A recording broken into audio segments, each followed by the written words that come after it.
Hello, and welcome to another episode of the Ask Dr. V podcast. I am your host, Dr. Van Der Linde, and I am crazy passionate about helping you live to your full health and wellness potential. So, struggling to lose weight? This is a topic very close to my heart and personal journey. How can we lose that stubborn weight? Are there any natural supplements that can aid in weight loss? And as an adult that has struggled with childhood, adolescent, and adult obesity, I hear you loudly and clearly. Today, we're going to be focusing a lot on gut health and feeding your gut microorganisms through things like apple cider vinegar, prebiotics, and fermented foods to lose weight. And we discuss a recently published question: is a calorie a calorie? I'm super excited about this topic as I believe it can add immense value to your life. So without delay, let's jump right in.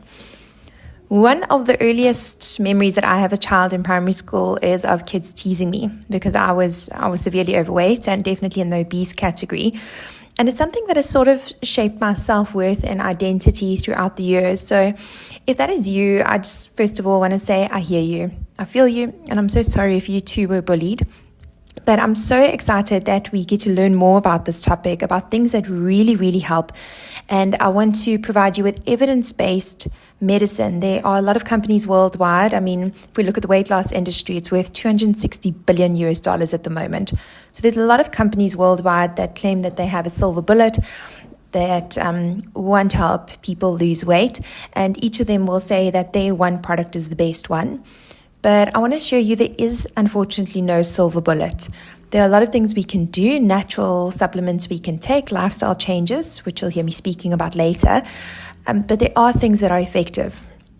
Even something like bariatric surgery, which was once thought to be a silver bullet, has a long-term failure rate of about 10%. In other words, even the surgery where a portion of the stomach is cut away forever is not a one-size-fits-all. So we speak about this thing about a calorie. Is it a calorie? No. Amazing new research has been published by Dr. Robert Lustig, who is a neuroendocrinologist professor in the US. And he shows that the calories you consume are not all absorbed. Today we're going to be looking at, or focusing rather, on 2 of the 3 macronutrients, on those ones that, as people who want to lose weight, are so scared of consuming. We look at fats and carbohydrates. So to start with fat, a good example he has made famous is regarding 9 calories of omega-3 versus 9 calories of trans fats. Both of them are considered fats. However, omega-3 is cardioprotective, neuroprotective, and is directly absorbed into the bloodstream and is used as an energy source. 9 calories of trans fats, which is a highly processed form of fat commonly found in easily accessible foods, which our body cannot process because we don't have the enzyme required to break down the molecule and turn it into energy. This means that trans fats are then accumulate in our arteries, brains, and heart and are directly linked to atherosclerosis, or fat plaques building up on our arteries, and cardiovascular disease. Trans fats are known to cause endothelial damage. The endothelium is the lining of your arteries, so it directly causes that. So if we are looking at calories as a whole, we're consuming 9 calories of omegas. It's going to be much better for you, more protective in the long term, and more accessible as an energy source than trans fats, which directly gets converted into fat and causes a lot of damage. The next group he speaks about is about carbohydrates, where he speaks about a sugar is not a sugar. He takes the example of glucose versus fructose. Glucose is the energy of life. We have an enzyme called galactose, which breaks down glucose, and every cell in our body burns glucose for energy. So it's vital for life. A prime example is our brain, which is solely reliant on glucose and uses about 5 grams per hour.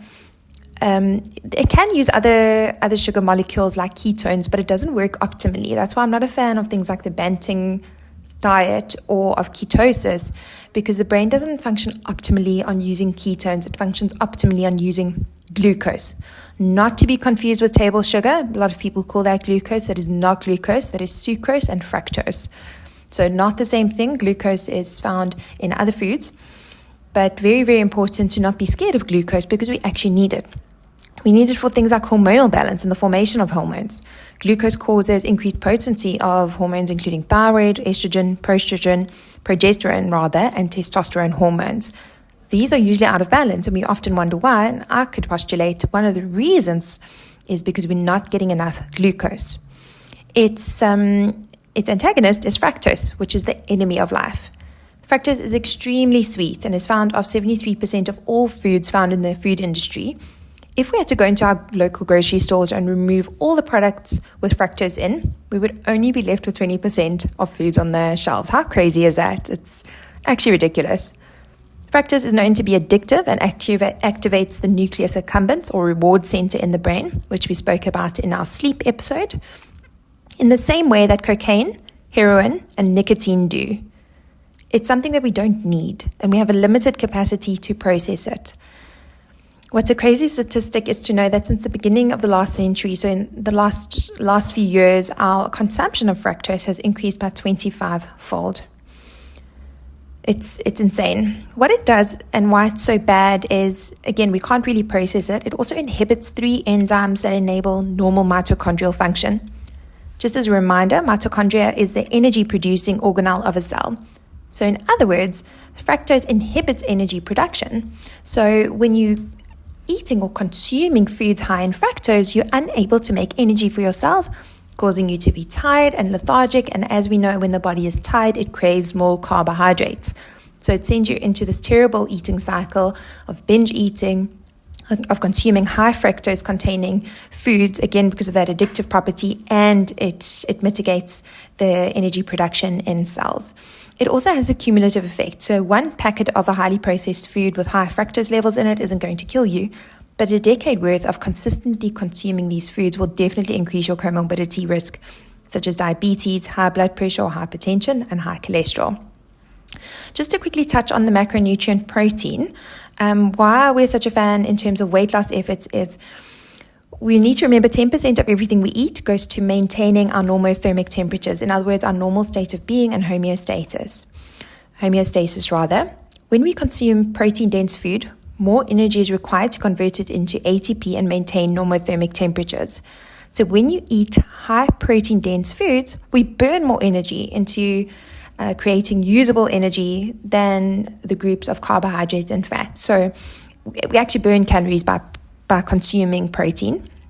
Also, protein in terms of muscle in the body is more metabolically active than fat. So if you're actively building muscle and struggling to lose weight, please keep going. This could be for a few reasons. Muscles obviously weighs more than fat, but in the long term, it is also more metabolically active, which means that it burns more energy and burns more calories than fat does. So exercising to build muscle has incredible long-term benefits. And this is sort of the thought behind a new concept in medicine called muscle-centric medicine, which has incredible long-term anti-aging and pro-health benefits. So you want to build more muscle, you want to consume more protein. And we touch on, is there too much protein, a little bit later. And as we continue in terms of our weight loss efforts, one of the hot topics in medicine and the media at the moment is this thing called gut health. As we sort of pivot from calories we consume onto our gut health, I really do want to address and answer the question, what supplements can we take to aid in weight loss? Not just any, but those that have evidence behind them. And most of the emerging research is focusing on gut health. So as I mentioned, if you've been on a high protein, low carbohydrate diet and it worked well at first, and then you hit a plateau, what has changed? And it has to do with the gut microbiota. If you're not actively using all that protein, as in weightlifting and strength improving exercises, that protein remains unabsorbed in your gut, where it disturbs and disrupts trillions of microorganisms that are collectively known as your gut microbiota. These microorganisms need to be fed and kept alive. So it's basically like having a Tamagotchi for any millennial listeners. You've got to keep your microbiota Tamagotchi alive, you've got to feed it, you've got to let it rest, you've got to keep them well and active in order to aid in weight loss. These little microorganisms are responsible for absorbing nutrients, creating immune function, and even creating hormones that influence our mood, such as serotonin and dopamine. And around 70% of our mood hormones are formed in the gut. They are also responsible for our metabolism, along with various other controls. So if we aren't feeding them and keeping them healthy, just like our Tamagotchi, we'll end up with things like leaky gut syndrome, depression, weight gain, and fluid retention, amongst other things. The sort of bad news is that most of the foods we consume are not good for these organisms, which is why we are not able to lose weight, even when we're on calorie-restricted diets or we gain weight. So we need to nurture these microorganisms in order to lose weight. So how do we do that? Number one, increase fiber intake. If you had to bring a favorite meal to your Tamagotchi microorganism, it would definitely contain just fiber. Please increase your fiber in your diet. Number two, you want to diversify the diet. Number three, implement probiotics. Number four, add fermented foods like cottage cheese, sauerkraut, kefir, anything that is fermented. Kombucha is also very good. Number five, you want to limit the things that kill your microorganisms or disturb them. Things like alcohol, sugar, and processed foods, as we've mentioned earlier. And you want to lastly prioritize sleep and stress management. We've done an entire podcast on sleep and how to optimize it, so please go back and refer to that. So I've promised to give you 5 commonly found supplements that can aid in weight loss. And number one is found in most of our kitchen cupboards, the humble apple cider vinegar. How it works is apple cider vinegar delays gastric emptying. It increases the utilization of glucose and increases lipolysis, which is basically the breakdown of fat. What's fabulous about it is it has no side effects, and it's effective for weight loss and fat loss with as little as 1 teaspoon a day. The other tested dosages have been 1 tablespoon a day, which has shown very similar results. The next supplement is fulvic acid. This is a compound that forms when food breaks down. It might block reactions in the body that cause allergy symptoms with its interaction with histamine release, and prevents water retention and swelling with the same mechanism. It has natural antiviral, antibacterial, antifungal properties, and is also a major antioxidant that scavenges free radicals. So it's very effective at treating fatigue. Fatigue, we know one of the contributors of is the buildup of free radicals in our body, for which antioxidants work very, very well. So fulvic acid definitely helps to treat fatigue. And mostly in terms of our talk today, it supports gut health. It really does depend on which brand you're using and where you're getting it from. It is available online and in most pharmacies, but 15 ml or 2 capsules are the recommended daily dose. The third supplement that you can add to your diet in order to help lose weight is prebiotics. A prebiotic is a specialized kind of fiber that promotes the activity, growth, and health of your gut microbiota. Common examples include inulin, pectin, and beta-glucans. Along with that, a probiotic is highly, highly recommended. So probiotic is the friendly, good, and healthy bacteria that is often killed when taking antibiotics.